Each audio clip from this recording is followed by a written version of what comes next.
정인호 목사님과 함께하는 오늘의 큐티입니다. 7월 21일 오늘의 말씀은 이사야 8장 9절에서 22절까지입니다.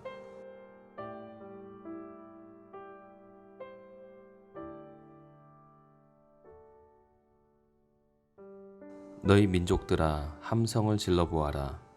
그러나 끝내 패망하리라. 너희 먼 나라 백성들아 들을지니라. 너희 허리를 동이라. 그러나 끝내 패망하리라.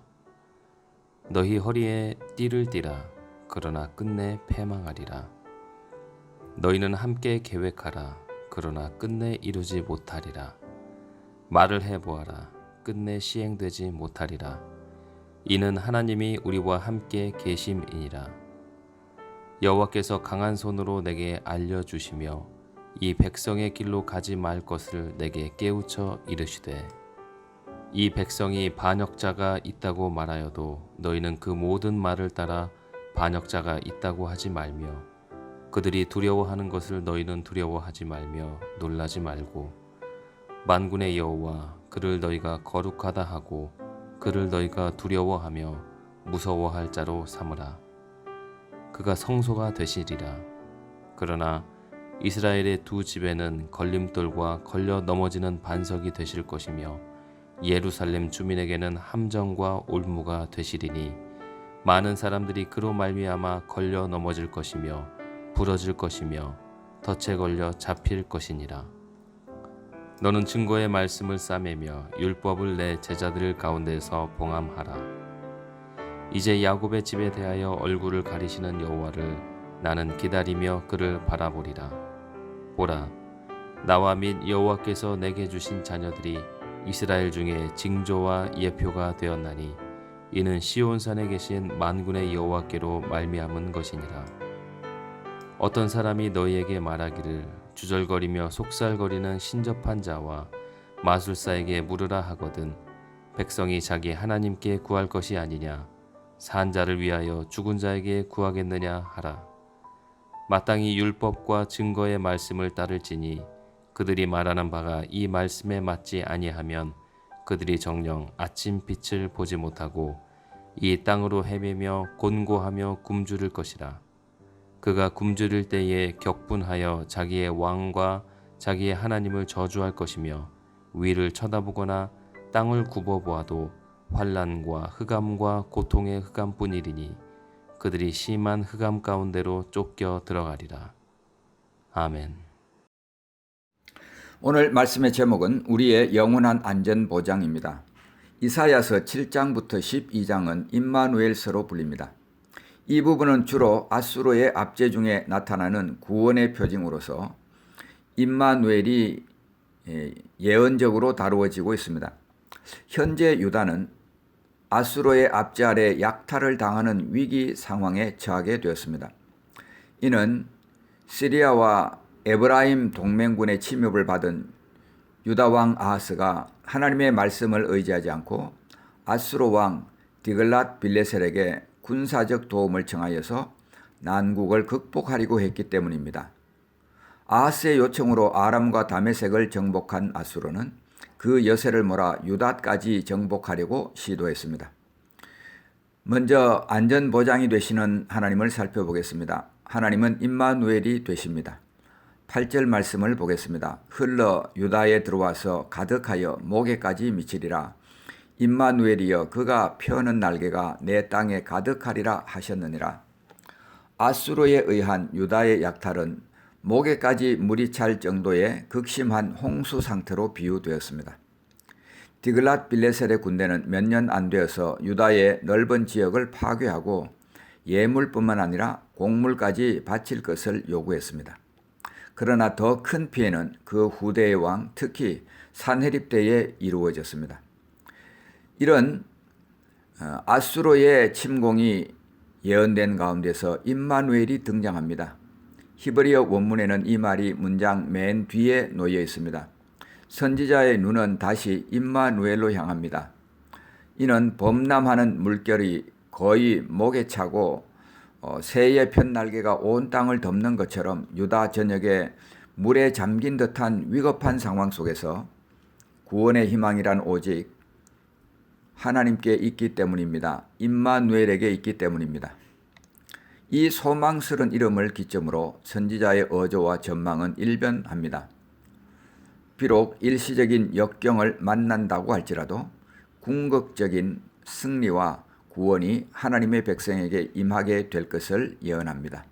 9절부터 10절까지입니다. 너희 민족들아 함성을 질러보아라. 그러나 끝내 패망하리라. 너희 먼 나라 백성들아 들을지어다. 너희 허리를 동이라. 그러나 끝내 패망하리라. 너희 허리에 띠를 띠라. 그러나 끝내 패망하리라. 10절 말씀입니다. 너희는 함께 계획하라. 그러나 끝내 이루지 못하리라. 말을 해보아라. 끝내 시행되지 못하리라. 이는 하나님이 우리와 함께 계심이라. 이 두 구절 안에 끝내라는 단어가 5번 나옵니다. 대적이 어떤 시도를 해도 결국에는 패배하고 만다. 대적은 계획을 이루지 못한다. 대적이 장담하는 것은 결코 시행되지 못한다. 그런 말입니다. 이것이 우리 그리스도인들이 가지고 있는 소망입니다. 우리의 대적은 우리를 결코 이기지 못하는 것입니다. 10절 마지막에 그 이유가 제시됩니다. 대적이 필경, 궁극적으로 패망할 수밖에 없는 이유는 단 한 가지뿐입니다. 이는 하나님이 우리와 함께 계심이라. 하나님이 우리와 함께 계신다. 이것이 임마누엘 선언입니다. 신약에 와서 예수님은 확실한 임마누엘로 선포되었습니다. 마태복음 28장 20절입니다. 볼지어다 내가 세상 끝날까지 너희와 항상 함께 있으리라 하시니라. 히브리서 13장 5절도 이렇게 말합니다. 그가 친히 말씀하시기를 내가 결코 너희를 버리지 아니하고 너희를 떠나지 아니하리라 하셨느니라. 그렇다면 저와 여러분의 안전은 확실하게 보장된 것입니다. 두 번째로 하나님은 성소가 되신다고 선포하고 있습니다. 14절 말씀입니다. 그가 성소가 되시리라. 그러나 이스라엘의 두 집에는 걸림돌과 걸려 넘어지는 반석이 되실 것이며 예루살렘 주민에게는 함정과 올무가 되시리니. 개역 성경은 성소를 거룩한 피할 곳으로 번역했습니다. 하나님은 그를 믿고 그에게 도피하는 이들에게 피난처요 산성이 되십니다. 그래서 이사야 25장 4절에 이렇게 말합니다. 주는 포악자의 기세가 성벽을 치는 폭풍과 같을 때에 빈궁한 자의 요새이시며 환난당한 가난한 자의 요새이시며 폭풍 중에 피난처시며 폭양을 피하는 그늘이 되셨사오니. 자, 하나님이 이렇게 임마누엘이 되시고 하나님이 이렇게 그들에게 성소가 되신다고 선포하고 있습니다. 하나님은 영원히 함께 계시고 떠나지 않으시는 분이십니다. 우리가 환난 날에 만날 큰 도움이십니다. 그분은 우리의 피난처가 되십니다. 그럼에도 불구하고 왜 유다 백성들은 그 하나님을 의지하지 못했을까요? 자, 그 이유가 몇 가지 있습니다. 첫째로는 적군의 침입에 대한 두려움입니다. 11절 12절 말씀입니다.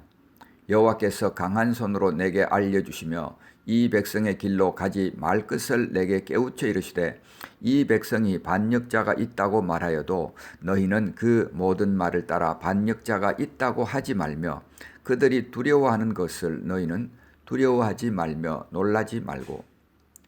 당시 아람 왕 르신과 에브라임으로 대표되는 이스라엘 왕 베가 동맹군에 맞서서 유다의 정치 지도자들은 친아수르 정책을 추진하고 있었습니다. 그들에게 있어서 자신들의 노선을 추종치 않고 반대하는 자들은 국가의 존립을 위협하는 반역자들로 간주되었습니다. 이사야가 바로 그런 대표적인 인물이었습니다. 적군의 동맹 소식이 유다 백성들에게 얼마나 큰 두려움을 주었는지는 이미 앞장에서 보았습니다. 7장 2절에 이렇게 말했습니다. 어떤 사람이 다윗의 집에 알려 이르되 아람이 에브라임과 동맹하였다 하였으므로 왕의 마음과 그의 백성의 마음이 숲이 바람에 흔들림같이 흔들렸더라. 이 불길한 소식을 접했을 때 유다 왕 아하스와 백성들, 즉 온 나라의 반응은 심장이 얼어붙는 것 같은 두려움, 그것이었습니다. 눈앞에 적군의 위협이 펼쳐지고 있는 상황에서 보이지 않는 하나님보다 막강한 군사력을 가진 아수르와 동맹하는 것이 현실적인 답으로 보였습니다. 이 경우에 보이지 않는 하나님을 의지하는 것은 무기력하게 보였던 것입니다. 우리 그리스도인들은 믿음으로 살아야 합니다. 히브리서 10장 38절 말씀입니다. 나의 의인은 믿음으로 말미암아 살리라. 또한 뒤로 물러가면 내 마음이 그를 기뻐하지 아니하리라 하셨느니라. 그런데 이 믿음을 뿌리째 흔드는 것이 두려움입니다. 사람이 두려움에 사로잡히면 정상적인 사고 기능이 마비됩니다. 백성들은 믿음으로 살지 않고 보이는 것을 따라 행했습니다. 인간적인 자구책 마련은 오히려 그들에게 화를 불러일으켰습니다. 르신 베가 동맹군을 두려워하던 그들에게 하나님은 이제 백성들이 의지하는 아수르가 홍수같이 그들을 덮쳐올 것을 예언하신 것입니다. 자, 이스라엘 백성들이 하나님을 의지하지 못한 두 번째 이유는 선지자의 예언으로 인한 두려움입니다. 하나님은 선지자를 통해서 계속 유다가 멸망할 것이라고 예언해 왔습니다. 하나님을 의지해서는 더 이상 희망이 없는 것처럼 보였습니다. 이사야 8장 앞부분에서도 우리가 이것을 보았습니다. 8장 1절 여호와께서 내게 이르시되 너는 큰 서판을 가지고 그 위에 통용 문자로 마헬 살랄 하스바스라 쓰라. 마헬 살랄 하스바스라의 뜻은 노략이 속함이라는 뜻입니다. 즉 유다의 멸망이 빨리 이루어질 것이라는 말입니다. 유다 백성들 사이에는 국가적 멸망에 대한 두려움이 퍼지게 되었습니다. 하나님으로부터 도움을 받을 수 없는 상황이라면 백성들의 생각에는 스스로 자구책을 마련해야 했던 것입니다. 세 번째로 이스라엘 백성들은 듣고 싶은 말을 들으려고 했습니다. 19절입니다. 어떤 사람이 너희에게 말하기를 주절거리며 속살거리는 신접한 자와 마술사에게 물으라 하거든 백성이 자기 하나님께 구할 것이 아니냐 산 자를 위하여 죽은 자에게 구하겠느냐 하라. 고대의 신접한 자와 마술사들은 아는 자, 지혜로운 자, 현자로 역임을 받았습니다. 사람들은 현재나 미래의 일을 물으려고 이들을 접근했습니다. 지금 유다 백성들도 마찬가지였습니다. 그들은 마땅히 들어야 할 말을 듣지 않고 듣고 싶은 말을 듣고자 했습니다. 그들이 듣고 싶은 말은 유다가 안전하다는 것이었습니다.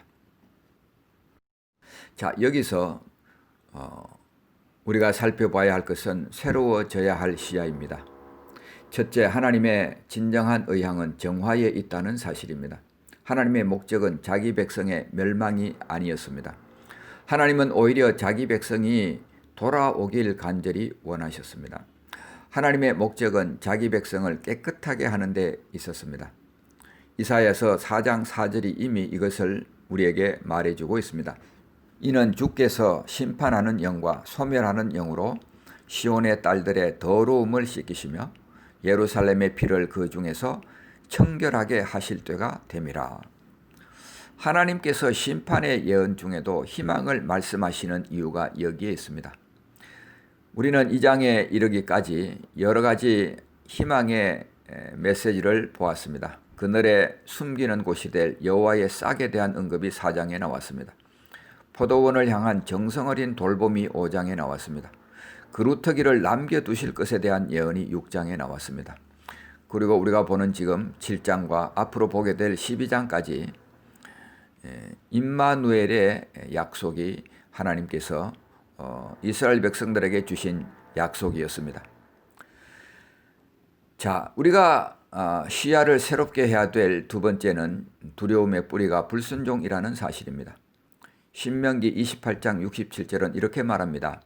내 마음의 두려움과 눈에 보이는 것으로 말미암아 아침에는 이러기를 아하 저녁이 되었으면 좋겠다 할 것이요 저녁에는 이러기를 아하 아침이 되었으면 좋겠다 하리라.